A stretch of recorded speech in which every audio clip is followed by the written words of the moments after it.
Thank you. Mr Chairman, it's a pleasure to serve under your chairmanship, and I appreciate the honourable member for Newcastle under Lyme bringing this important issue to us today. Waste industry crime is extremely serious. The cases referred to today around the country are causing untold misery for people, particularly when there's public health issues and for farmers, and they're costing the taxpayer around £1 billion a year. We have actually a wonderful waste management company in my patch of Stroud called Smiths. Their reach and organisation is so strong that they actually do much to combat poor environmental practices, and they support thousands of businesses in the southwest. They deal with festivals and all sorts of things. So we know that this work can be done really well, yet the true scale of waste crime is quite difficult to quantify, with the Environment Agency estimating that 18% of all waste is illegally managed.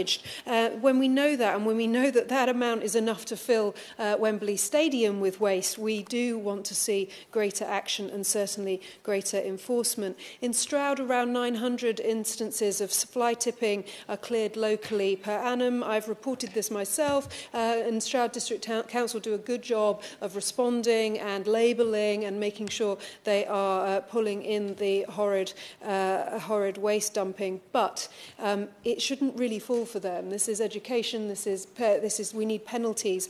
We need those deterrents to come through.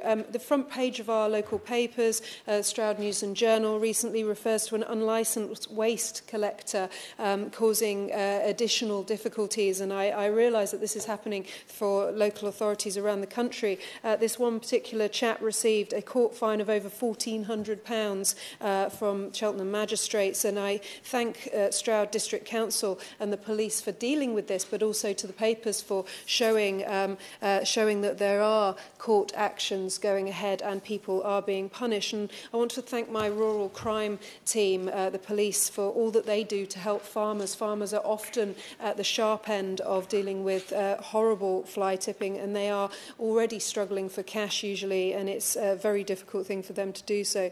Listen, I am grateful to the Minister for all that she does. I know she's very committed to this issue, and to all of my colleagues today for ranging such a range of problems that fall under the banner of waste crime. It is clear to me, listening to colleagues, that our government bodies are struggling here. So I do look forward to learning more about improvements on legislation, regulation and enforcement for this nasty, expensive public health hazard. Thank you.